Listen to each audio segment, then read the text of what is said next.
अस्सलाम वालेकुम grade 9 students. आज हमारा फिज़िक्स का यूनिट नंबर 3 का फर्स्ट लेक्चर है। यूनिट नंबर 3 का टॉपिक का नाम है डायनामिक्स। आपको पता है कि जो फिज़िक्स के मेरे लेक्चर्स होते हैं उसका फर्स्ट लेक्चर जो है वो इम्पोर्टेंट लेक्चर इसलिए होता है कि उसमें यूज़ होने वाले तमाम इम्पोर्टेंट फार्मूलाज उनके यूनिट्स और उसका बेसिक प्रिंसिपल या बेसिक कॉन्सेप्ट के बारे में आपको बताते हैं। तो आज भी हम डायनामिक्स में देखेंगे कि डायनामिक्स एक्चुअली है क्या। डायनामिक्स है कि the study of the motion and the causes of motion of an object. यानी जब हम फिज़िक्स में डायनामिक्स की बात करते हैं तो हम देखते हैं कि जो ऑब्जेक्ट्स है उनकी मूवमेंट क्या है और मूवमेंट की वजह क्या है। इससे रिलेटेड क्वेश्चन जो है वो सारे आज हम देखेंगे और इम्पोर्टेंट फार्मूलाज देखते हैं। सबसे पहले फार्मूलाज या फार्मूलाए। सबसे पहला फार्मूला है हमारा F is equal to M A. यानी F is equal to M A का मतलब है कि अगर हमने फोर्स कैलकुलेट करनी है तो हमारे पास mass of the body and acceleration produce by the body हो तो दोनों का प्रोडक्ट ले लेंगे तो फोर्स आ जाएगी। यानी force is equal to M A, यानी the product of mass and acceleration produce by the body. Then second है W is equal to M G. Weight of the body जो है उसका फार्मूला क्या है कि मास ऑफ द बॉडी और gravitational acceleration का प्रोडक्ट ले लेंगे तो वो वेट ऑफ द बॉडी आ जाएगा।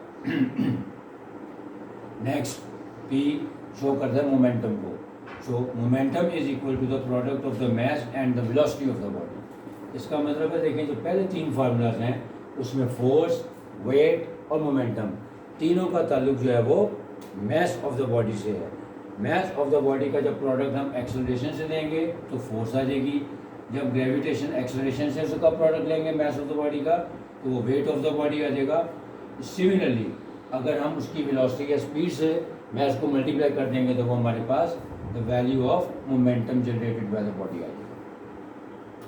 चौथा है the relationship between force and momentum. इसको हम कहते हैं F is equal to delta P over T.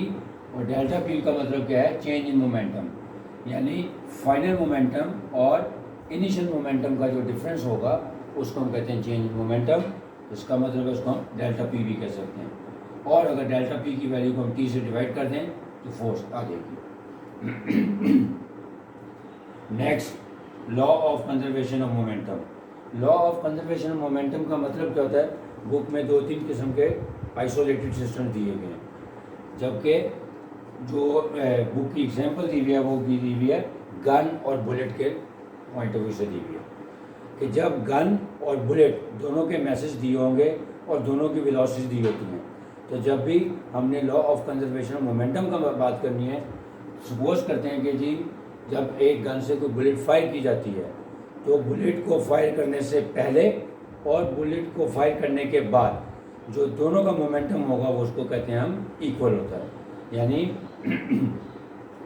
Momentum before the fire is made and momentum after the fire is made, कि fire से पहले और फायर के बाद जो मोमेंटम होगा वो दोनों हमेशा इक्वल होते हैं। इसको कहते हैं law of conservation of momentum. इसका फार्मूला ये है capital M V plus small M V is equal to 0। यानी the product of the gun, यानी उसका मास और वेलोसिटी दी होगी गन की। सिमिलरली बुलेट की भी वेलोसिटी और उसकी मास दिया होगा, तो इन दोनों का प्रोडक्ट लेने के बाद सम करें उसको इक्वल टू 0 पुट करते हैं तो उसको हम कहते हैं law of conservation of momentum. ये जब हम गन वाला क्वेश्चन करेंगे तो वहाँ पे ये वाला फॉर्मूला यूज करेंगे। Next F S is equal to mu M G. अब एफ एस क्या शो कर रहा है, एफ एस का मतलब है फोर्स ऑफ फ्रिक्शन। यानी क्योंकि एफ के लिए डिफरेंट सिंबल्स यूज कर रहा हूँ मैं, क्योंकि 3-4 किस्म की फोर्सेस का जिक्र है इस चैप्टर में। फोर्स ऑफ फ्रिक्शन है, सेंट्रीपेटल फोर्स है, अप्लाइड फोर्स है, नेट फोर्स है। जैसे इनके लिए डिफरेंट सिंबल्स यूज़ करने हैं आपने। जब भी फोर्स ऑफ फ्रिक्शन यूज़ किया जाएगा तो उसके लिए लिखेंगे कैपिटल एफ और बेस में उसकी स्मॉल एस लिख देंगे। इसका फार्मूला है म्यू एम जी।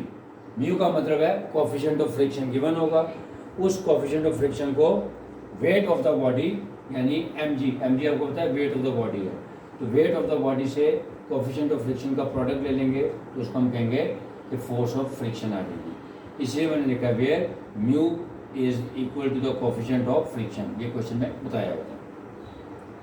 नेक्स्ट है F C. F C stand for centripetal force.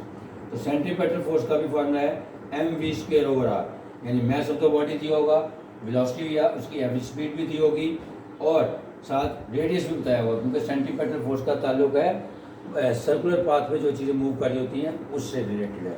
लिहाजा इसमें मास ऑफ द बॉडी, फिर वेलोसिटी ऑफ द बॉडी जिसकी वजह से वो सर्कुलर पाथ में मूव कर रही होगी और जिस रेडियस में मूव कर रही होगी वो दिया होगा। तो आप इस फार्मूले में उसकी वैल्यूज पुट करने के बाद सेंटीमीटर फोर्स निकाल सकते हैं। Next question formula number 8, M2A2 is equal to M1A1। ये कब दिया कर जाएगा? इसमें बुक में एक एग्जांपल भी दी हुई है, यानी जब आपको दो डिफरेंट किस्म की एक्सेलरेशन की वैल्यू दी हो और दो डिफरेंट किस्म के मैसेज दिए हों, तो दोनों के प्रोडक्ट की मदद से हम इस फार्मूले में वैल्यूज पुट करेंगे। इनमें से चार में से कोई सी तीन वैल्यूज दी होती हैं तो आपने चौथी वैल्यू निकालनी। सपोज करते हैं, यानी अगर आपको मैथ्स 1 M1 M2 और A2 दिया हुआ है तो आप A1 निकाल सकते हैं। सिमिलरली आपको M1 A1 और A2 दिया हुआ है तो आप M2 निकाल सकते हैं।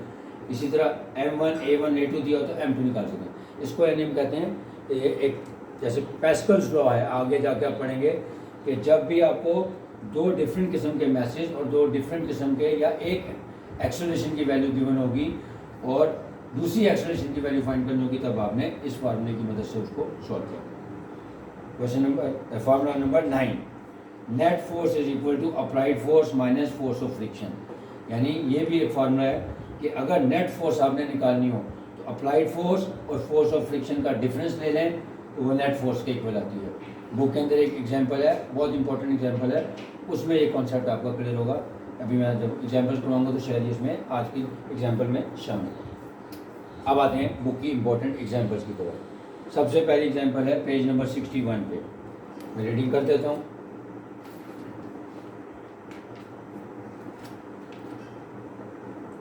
Find the acceleration produced by a 20 Newton force in a mass of 8 kilogram, यानी 8 kg। यानी गिवन डाटा में हमें बताया गया कि किसी बॉडी का मास दिया हुआ है 8 किलोग्राम और जो फोर्स वहाँ पे लगाई है आपने वो है 20 न्यूटन की। तो टू फाइंड क्या करना है? The acceleration produced by the body.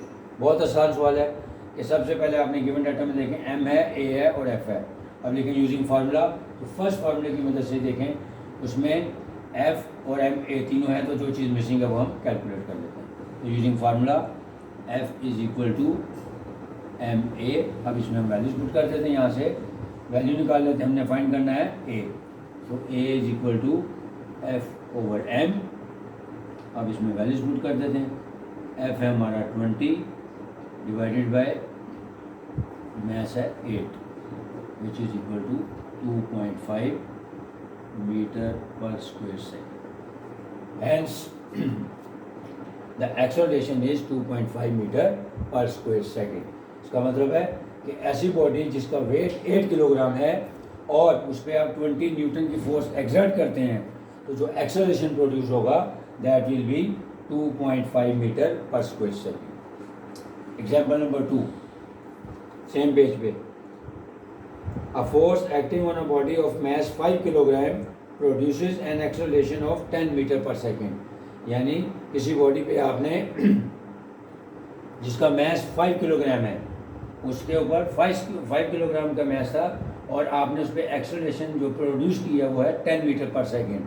अब फाइंड क्या करना है? कहते हैं अगर कोई बॉडी जिसका मास 8 किलोग्राम हो तो उस पर क्या एक्सेलरेशन प्रोड्यूस होगी। अब अगेन ये देखिए जो मैंने अभी आपको फार्मूला समझाया था, फार्मूला नंबर 8, कि जब आपको दो मैसेज और एक एक्सेलरेशन दिया हो और एक एक्सेलरेशन की वैल्यू फाइंड करनी है तो हम डायरेक्ट इस फार्मूला की मदद से कर लेंगे कि to find the value of A2 हम लिखेंगे using formula M2 A2 is equal to M1 multiplied by A1। यानी दोनों का प्रोडक्ट ले लेंगे। अब जो इसमें वैल्यूज हैं उसमें पुट कर दें तो जो मिसिंग वैल्यू होगी हम इजीली फाइंड कर सकते हैं। सो M2 की वैल्यू है हमारे पास 8 मल्टीप्लाइड बाय A2 फाइंड करना है, that is equal to M1 5 multiplied by A1, यानी एक्सेलरेशन की जो वैल्यू दी है वो 10 दी हुई है। अब यहाँ से हम आराम से वैल्यू निकाल सकते हैं। A2 की वैल्यू आ जाएगी 5 10 50 डिवाइडेड बाय 8। ये 8 यहाँ मल्टीप्लाई हो रहा था, यहाँ आके डिवाइड हो जाएगा, that is equal to A2 is equal to 6.25 metre per square second. Hence the acceleration produced would be 6.25 metre per square second. एक बात याद रखनी, जो मैंने अपने पिछले लेक्चर थे उसमें भी आपको बताया था कि फिजिक्स के न्यूमेरिकल को सॉल्व करने के लिए प्रेजेंटेशन इंपॉर्टेंट है। सबसे पहले आपने गिवन डाटा लिखना है, फिर जो फाइंड करना है उसको लिखना है, फिर जो भी आप उसमें फार्मूला यूज़ करना चाहते हैं उस फार्मूले को एक्सप्लेन करें। बैलेंस गुड करने के बाद एंड में आपने कंक्लूजन जो लिखना है कि जो भी आपका आंसर है उसके साथ स्टेटमेंट लिखनी है। नेक्स्ट एग्जाम्पल नंबर 3, बुक का पेज नंबर है 62। A cyclist of mass 40 kg 40 kilogram exerts a force of 200 Newton to move a bicycle with an acceleration of 2 meter per square second. How much the force of friction is between the tire and the road? यानी एक cyclist है जिसका mess बताया गया है कि cyclist और उसके ऊपर जो सवार है दोनों का मिला के 40 किलोग्राम उसका मैस दिया हुआ है, और जो फोर्स एक्सर्ट की है यानी अप्लाई की हुई है उसको कहेंगे अप्लाइड फोर्स। अप्लाइड फोर्स के लिए मैंने सिंबल यूज़ किया यहाँ पे स्मॉल एफ। ये देखिए अप्लाइड फोर्स यानी जो आपने उस पर अप्लाई की हुई है वो है 200 न्यूटन, और जो एक्सेलरेशन प्रोड्यूस हो रहा है वो हो रहा है 3 metre per square second. To find में क्या करना है, द फोर्स ऑफ फ्रिक्शन हमने फाइंड करनी है, यानी अप्लाइड फोर्स गिवन है, फोर्स ऑफ फ्रिक्शन फाइंड करनी है। अब जो फार्मूला मैंने यहाँ पे लिखा है formula number 9, net force is equal to applied force minus force of friction. इसका मतलब सबसे पहले हमारे पास नेट फोर्स आनी चाहिए, तो नेट फोर्स का मतलब वही है F is equal to M A. तो पहले हम नेट फोर्स निकाल लेंगे, फिर फोर्स ऑफ फ्रिक्शन फाइंड करने के लिए नेट फोर्स, अप्लाइड फोर्स और फोर्स ऑफ फ्रिक्शन के फार्मूला की मदद से हम फोर्स ऑफ फ्रिक्शन निकाल लेंगे। तो पहले हम निकाल लेते हैं जो नेट फोर्स है using formula F is equal to M A, mass of the body है 40, एक्सेलरेशन प्रोड्यूस्ड है 3, तो 40 times 3 is equal to 120 newton. ये आगे हमारे पास नेट फोर्स। अब हम फार्मूला लिखते हैं, now capital F is equal to small f minus F S, यानी कैपिटल F नेट फोर्स को शो कर रहा है, इसकी वैल्यू पुट करते हैं 120, अप्लाइड फोर्स थी 200 न्यूटन माइनस एफ एस, ये फाइंड करना है। अब एफ एस को इधर ले आए और 120 को उधर ले जाए, इधर आके पॉजिटिव हो जाएगा और 120 दूसरी तरफ जाके नेगेटिव हो जाएगा। Hence F S is equal to 200 minus 120 which is equal to 80 newton. Hence the force of friction between the road and the tyre would be 80 newton. Next, अब एग्जाम्पल नंबर 4 और 5 जो है वो मैं फिलहाल इग्नोर कर रहा हूँ। उसकी वजह क्या है, क्योंकि उन दोनों का ताल्लुक फ्रिक्शनलेस पुली से है, और तो फ्रिक्शनलेस पुली का जब कॉन्सेप्ट होगा वो मेरा इंशाल्लाह नेक्स्ट लेक्चर में होगा, फिर वो उसकी एग्जांपल्स भी करवाऊंगा और उसके वर्ड प्रॉब्लम जो न्यूमेरिकल में दिए हैं वो भी करवाऊंगा। अब आते हैं एग्जाम्पल नंबर 3.6 पे, page number 67, sorry page number 68। Force and momentum, the relationship between force and momentum, यानी जो फार्मूला नंबर 4 मैंने लिखा हुआ है कि F इज इक्वल टू change in momentum divided by time, और चेंज इन मोमेंटम हम डेल्टा P भी लिख सकते हैं, और the difference between final momentum and initial momentum, यानी PF माइनस PI ओवर टाइम, इसकी एप्लीकेशन कैसे करनी है। अब वैसे तो जो एग्जाम्पल मैं कराने जा रहा हूँ उसमें बुक में उसने इसको फोर्स ऑफ मोमेंटम के फार्मूले से मत किया है, लेकिन जब पेपर में क्वेश्चन आया उस पर लिखा नहीं होता कि आपने कैसे करना है। तो अगर आपका कॉन्सेप्ट क्लियर है तो आप इसको किसी और तरीके से भी कर सकते हैं, वो तरीका आपको सिखाने लगा। गिवन है a body of mass 5 kilogram is moving with a velocity of 10 metre per second, यानी एक बॉडी है जिसका मैस दिया हुआ है 5 किलोग्राम और ये मूव कर रही है with a velocity of 10 metre per second, यानी इसकी इनिशियल वेलोसिटी गिवन है, और कितनी देर तक मूव करती है ये 2 सेकेंड्स तक, यानी टाइम हो गया 2 सेकेंड्स। ये भी आपको चैप्टर नंबर 2 में मैंने बताया था कि जब भी किसी चीज़ की वेलोसिटी गिवन हो यानी उसकी इनिशियल वेलोसिटी हो, तो जब वो स्टॉप होगी तो इसका मतलब है उसकी फाइनल वेलोसिटी 0 हो जाएगी। लिहाजा लिखेंगे final velocity VF is equal to 0 metre per second. अब फाइंड क्या करना है, कहते हैं फाइंड करना है आपने find the force required to stop it in 2 second. वो फोर्स फाइंड करनी है जो इसको गाड़ी को इस मूविंग ऑब्जेक्ट को स्टॉप कर सके, तो उसके लिए कितनी फोर्स चाहिए होगी। अब एक तो ये तरीका है जैसे बुक में एग्जांपल दी है कि हम इसका फोर्स और मोमेंटम के डिफरेंस के साथ या उसकी जो रिलेशनशिप है F is equal to delta P, यानी फाइनल मोमेंटम और इनिशियल मोमेंटम निकालने के बाद उसको टाइम पे डिवाइड करते हैं डिफरेंस लेने के बाद।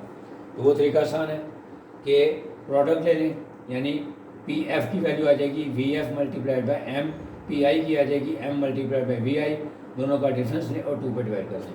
लेकिन मैं आपका कॉन्सेप्ट क्लियर करने के लिए बता रहा हूँ कि आप इसको दूसरे तरीके से भी कर सकते हैं। कैसे? क्योंकि जब हमें वी एफ और वी आई गिवन हो तो सबसे पहले हम एक्सेलरेशन निकाल सकते हैं, क्योंकि हमारे पास the difference between V F minus V I भी दिया हुआ है और टाइम भी दिया हुआ है। तो सबसे पहले हम इससे एक्सेलरेशन निकाल लेते हैं। Since acceleration is equal to V F minus V I over T, so 0 minus 10 over 2 is equal to -5 metre per square second. अब ये क्या शो कर रहा है? क्योंकि एक्सेलरेशन का आंसर आया नेगेटिव, इसका मतलब है जो भी मूविंग ऑब्जेक्ट है वो डिसेलरेट हो रहा है, यानी स्लो डाउन हो रहा है। नेगेटिव इम्पैक्ट ये बता रहा होता है कि एक्सेलरेशन की बजाय बॉडी डिसेलरेट होगी। तो सबसे पहले एक्सेलरेशन की वैल्यू निकाल ली, इससे हमें पता लग गया कि जो भी ऑब्जेक्ट है वो स्लो डाउन हो रहा है। अब हम लिखते हैं F is equal to M A, क्योंकि हमें फोर्स फाइंड करनी है। तो हम फर्स्ट फार्मूला यूज कर लेंगे। Using formula F is equal to M A, mass of the body है 5 और एक्सेलरेशन की वैल्यू आई है -5, दोनों का प्रोडक्ट ले लिया तो -25 न्यूटन आ गया। अगेन नेगेटिव साइन ये शो कर रहा है कि जो बॉडी हैज़ डिसेलरेटेड, यानी जो मूविंग ऑब्जेक्ट था वो स्लो डाउन हो रहा है और फिर उसकी वेलोसिटी जो है वो 0 हो गई। लिखेंगे negative sign shows that the body is decelerating, hence the required force would be 25 newton, यानी इस बॉडी को रोकने के लिए आपको 25 न्यूटन की फोर्स चाहिए। और आज की आखिरी example number 3.7, page number 71, recoil of the body को है। यानी इसमें मैंने पहले बताया कि लॉ ऑफ कंजर्वेशन मोमेंटम की मदद से इसको सॉल्व करेंगे, जिसमें गन और बुलेट दोनों के मैसेज दिए हुए हैं और एक की वेलोसिटी बताइए, दूसरे की वेलोसिटी फाइंड करनी है। A bullet of mass 20 gram is fired from a gun with a velocity of 100 metre per second, यानी एक गन से एक बुलेट को फायर किया गया है और बुलेट जो दी है उसका जो मैस है वो है 20 ग्राम्स। जैसे उसको हम कन्वर्ट कर लेंगे इनटू किलोग्राम, क्योंकि मैस का जो ऐसे यूनिट है वो किलोग्राम है। तो 20 डिवाइडेड बाई 1000, तो इसको किलोग्राम में कन्वर्ट कर लिया, 0.02 किलोग्राम आ गया। और इसकी वेलोसिटी, इसकी स्पीड दी हुई है 100 मीटर पर सेकेंड। अब आगे उसमें क्वेश्चन होता है कि find the velocity of the gun whereas the mass of the gun is 5 kilogram. तो मैस यानी कैपिटल एम इज 5 किलोग्राम, जो कि गन का मैस है। अब फाइंड क्या करना है? वेलोसिटी ऑफ गन यानी कैपिटल वी की वैल्यू फाइंड करनी है। तो बहुत आसान है, जो आपको लॉ ऑफ कंजर्वेशन मोमेंटम का फार्मूला होता है, capital M V plus small M V is equal to 0, इसमें वैल्यूज पुट कर देते हैं। 5 multiplied by capital V plus small M की value 0.02 multiplied by 100 is equal to 0। तो ये हो गया 5v प्लस 0.02 मल्टीप्लाइड 100 हो गया 2, विच इज इक्वल टू 0। अब 2 को उठा के उधर ले जाएं, 5v is equal to -2, so v is equal to -2 over 5 which is equal to -0.4 metre per second. अब अगेन नेगेटिव साइन क्या शो कर रहा है? तो नेगेटिव साइन शो कर रहा है कि जब बुलेट को हमने फायर किया है तो गन रिकॉइल करी है, यानी जो बुलेट है वो आगे जाती है और गन जो आपकी झटका लगाने के बाद पीछे आती है, इसलिए नेगेटिव साइन शो कर रहा है।